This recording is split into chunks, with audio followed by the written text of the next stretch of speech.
Le fait de raconter une histoire réelle, et j'allais dire récente aussi, est-ce qu'on se sent investi d'une, j'allais pas dire d'une mission, c'est un mot, mais d'une certaine responsabilité par rapport aux faits et aux gens? Il y a un journaliste qui m'avait dit ça d'ailleurs, que c'était une mission de faire. Je pense que c'est ça. Bien sûr, il y a une énorme responsabilité parce que la charge émotionnelle est très forte, quoi. Pour ce que vous venez de dire, parce que l'histoire est vraie, qu'elle est récente, et que ça change beaucoup de choses parce que les enquêteurs étaient là autour de nous, ils les ont rencontrés, les avocats étaient là, certaines familles de victimes aussi, donc ouais, il y a une très grosse responsabilité à faire. Enfin, pour moi, en tous les cas, il y en a une très grosse à faire ce genre d'histoire.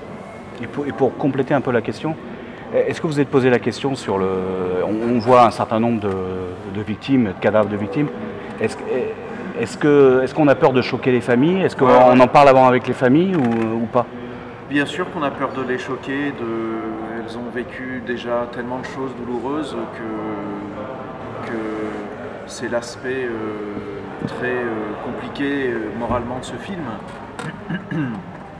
Pour autant, on les a toutes tenues au courant avant le tournage du film. Certaines ne se sont pas rapprochées de nous pour des questions évidentes de douleur dont on parlait juste avant. D'autres se sont rapprochées, notamment la famille Escarfaille, parce qu'on les aide aussi pour l'association L'Apax, là, que vous avez pu voir le petit carton à la fin. Voilà, en faisant la promotion de l'Apax, en parlant, en les aidant matériellement. Mais voilà, bien sûr que c'est hyper douloureux pour eux, et en même temps c'est une affaire publique qui nous appartient un peu à nous tous aussi, c'est notre histoire aussi, et ça a duré 10 ans, ça nous touche tous. Voilà, maintenant précisément sur les scènes de crime, bah oui, c'est une question bien sûr qu'on se pose.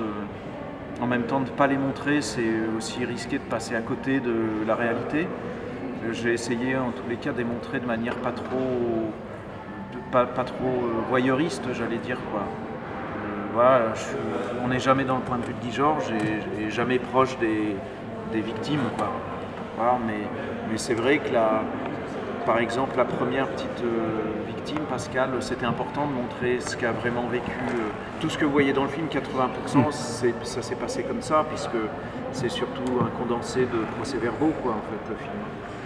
Donc c'était important pour le petit Franck Magne, à l'époque est tout jeune, qu'on comprenne ce qu'il a ressenti en voyant... puis on voit tellement d'horreur maintenant avec les images que c'était important de voir que là-dessus, ces flics-là, ils sont choqués, quoi. Vous avez trouvé un producteur, comme c'est votre premier film, si je me trompe, pour le cinéma, et que vous avant vous avez fait de la télévision, est-ce que ça a été facile malgré tout à monter ou il y a eu une difficulté Non, alors si Julien Amadon, le producteur, était là, il vous dirait pas plus difficile qu'un autre, et puis il se reprendrait, il dirait évidemment c'est plus difficile qu'une comédie avec Danny Boone, ça tombe bien, on est chez lui. Mais bon, pas plus difficile que ça, parce que c'est un budget très raisonnable, c'est un film relativement modeste, voilà. C'est un budget de combien? C'est un film qui est annoncé à 5,4 millions, c'est pas un gros film, quoi. Il y a beaucoup d'acteurs, c'est une reconstitution historique en plus, même si les années 90 on a l'impression que c'est pas compliqué, c'est comme un film d'époque, quoi. Il faut changer toutes les voitures, tous les costumes, tous les locaux, donc voilà, on n'a pas eu trop de difficultés là-dessus, mais c'est vrai qu'il y a eu un moment où on n'avait pas de chaîne hertzienne, donc le projet était en danger, on avait commencé la prépa, et puis finalement France 3 est arrivé, donc on a pu le faire. C'est un projet fragile, je dirais, mais on n'a pas eu particulièrement de difficultés plus que ça. Suivant le scénario, qui allait interpréter le principal rôle ou c'est venu après, quand une fois vous avez... Non, je savais je pensais à Nathalie Baye pour l'avocate et Raphaël Persona pour l'enquêteur Charlie. Et après, c'est venu, voilà, c'est des envies, c'est des acteurs que je connaissais, avec qui j'avais déjà envie de travailler ou que j'avais raté sur un film parce qu'ils n'étaient pas libres. Mais Nathalie et Raphaël, c'est venu assez tôt, ouais. Parce que je faisais autre chose avec Nathalie au moment où j'écrivais et que j'avais très envie de tourner avec elle ce personnage-là qui est extrêmement complexe et j'avais besoin de sa sobriété, j'ai envie de dire un peu, de son élégance de femme simple, quoi, pour l'aborder. Et Raphaël, j'ai pensé à lui très tôt aussi pendant l'écriture, je l'ai rencontré Et il me fallait un acteur jeune qui puisse avoir 30 ans et 40 ans. Enfin, il y a cette notion de chemin, de parcours initiatique un peu du personnage, qui est vraiment arrivé à 30 ans à la crime, qui finit cette affaire, il a 40, il a eu des petites filles. Voilà. Et puis après, il y a le rapport avec Raphaël qui a été très simple sur ce film dès le départ. Et ça m'a plu par rapport au personnage, qu'il soit modeste. Voilà, enfin, dans son approche, je veux dire, il est modeste comme homme, mais dans son approche du projet. Et tous les autres, à part Adama, qui est le seul qui a morflé un peu pour le choix, les autres, ça s'est fait Thierry, ça s'est fait simplement, hein, on s'est appelé, il a lu le scénario, enfin, je peux le dire, en fait. Il a lu le scénario, on s'est rencontrés. Mais c'est vrai que je pense que l'histoire était, vous me direz mieux que moi, mais l'histoire était tellement présente que on aurait pu avoir des refus, on n'en a pas eu, je pense, parce qu'il y a eu l'adhésion des acteurs qui sont ces petites âmes sensibles qui découvrent un texte et une histoire vraie, quoi.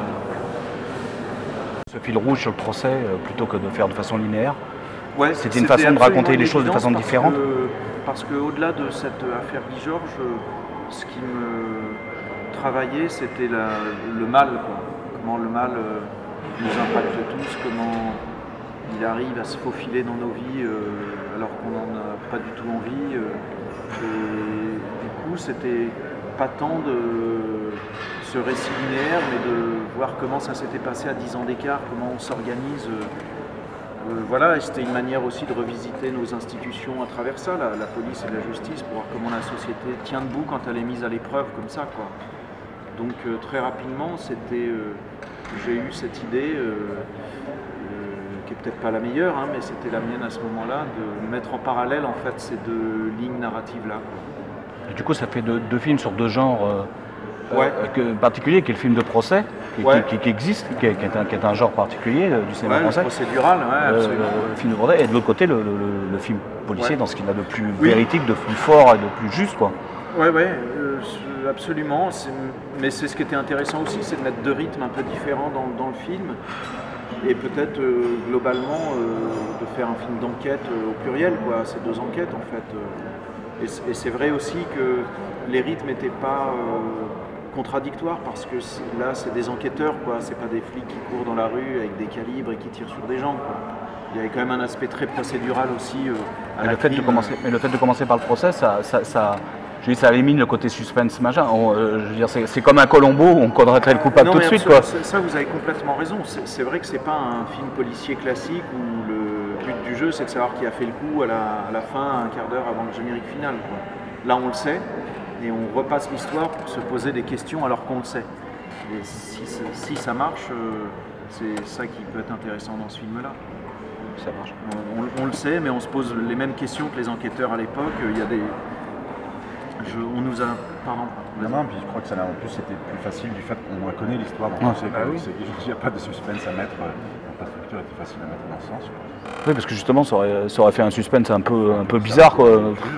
Un espèce de jeu un peu étrange. Oui, c'est vrai, en plus. Mais c'est vrai qu'on nous a souvent dit, on m'a souvent dit que même le fait de savoir, il y a des moments où on arrive à en douter, quoi. Dans le film, à un moment, on se dit, ça va pas être lui, ça va être plutôt... C'est vrai que l'histoire de la famille Escarfaille, elle est absolument effrayante, quoi. Et ce papa en état de choc qui oublie de le dire, je me rappelle, je ne sais pas si vous vous rappelez, dans le bureau, toi tu l'avais peut-être pas vu, mais dans le bureau 432, j'avais mis le vrai comparatif que m'avaient prêté les flics de l'époque, qui est un tableau avec les deux affaires, sur toutes les lignes, c'est pareil, quoi. Donc les enquêteurs, moi, ils me disaient à l'époque, on le tenait, le gars. Nous, on le tenait, quoi. Et pourtant, il y a eu encore 6 victimes après, quoi. Puis ça fait presque un autre sujet avec Musterman, qui était un beau... Ah ouais. Il est pas mal, non, il te vaut, enfin, il vaut largement ton personnage, non. C'est un personnage qui... Mais est-ce que vous aviez en tête certains films? Parce qu'à un moment, dans le bureau des inspecteurs, il y a une affichette de L627. Donc il y a là une allusion à ce film pour l'ambiance. En fait, il y en a une autre. Il y en a une autre, mais le pont, c'est que dans les bureaux de police, il y a souvent des affiches. L627 est sorti, des affiches de film policier. L627 était sorti dans ces années-là et il y avait une affiche comme ça dans un des bureaux. C'est vrai qu'après, on m'a beaucoup parlé de la référence à ce film-là. Et comme Bertrand Tavernier a vu le film et qu'il l'a beaucoup défendu, il l'a parrainé même, on pourrait dire, ben, on nous a encore plus associés. Mais c'était pas vraiment une référence ni un clin d'œil, c'est que ça s'était passé comme ça. Après, c'est vrai qu'il y a quelque chose de similaire dans nos deux films, parce que j'imagine qu'il y a quelque chose de la plongée au cœur de la police, sans artifice, caméra à l'épaule, pas d'effet, de style. Et que bah, sûrement ça m'a influencé de voir ce film à l'époque, comme d'autres, mais c'est vrai que c'est une grosse référence. C'est intéressant ça. C'est que ton rôle à toi, il y a des notions d'équipe et tout ça, de groupe et tout ça, et finalement, il y a une espèce de solitude de ton personnage. Ça doit être vraiment, c'est vraiment impressionnant ça. En fait, tu es à l'intérieur d'une troupe, mais finalement, tu es à l'écart de cette troupe. Ouais, et puis d'ailleurs, j'ai un senti, parce que c'est vrai que j'ai été vraiment mis à l'écart, et en même temps, je me suis senti enfin, en gros, ouais, mis à l'écart, on avait décidé que je voulais qu'il ne soit pas copain avec les autres, pas mis à l'écart, tout le monde l'adore. Hein, je suis en tapé pour de vrai. C'était plutôt très. Ouais, moi j'ai souvenir d'un tournage plutôt très en groupe. Ouais. Et moi j'ai eu de la chance parce que comme j'ai pas beaucoup de confrontation directe avec le personnage de Guy Georges, j'ai passé pas mal de moments avec Adama à parler. On a traîné, ouais, on a traîné. On va voir cette occasion, j'ai eu Et dire dégage à un personnage, est-ce que c'est un vrai pied ça? Comment? Dire dégage à un personnage, est-ce qu'on a le sentiment les belles séquences. Est-ce qu'il a bien pris? Il faut lui demander, mais... Parce qu'on sent une sincérité dans ton dégage, c'est inquiétante, mais bon. Ça vaut mieux sinon je raconte des patates. Ouais, et puis c'était vraiment deux flics avec deux méthodes totalement différentes. Et puis c'est je sais plus ce qu'est Charlie à ce moment-là, mais il est deuxième de groupe, où il vient s'adresser à un chef de groupe. Il y a un truc, ça se passe pas comme ça normalement à la crime. Ouais. C'est un jeune bleu qui va arriver à sortir des belles écoles, qui va faire la prof. Voilà. Il y a des trucs aussi d'ego, de hiérarchie, machin qui fonctionnent beaucoup.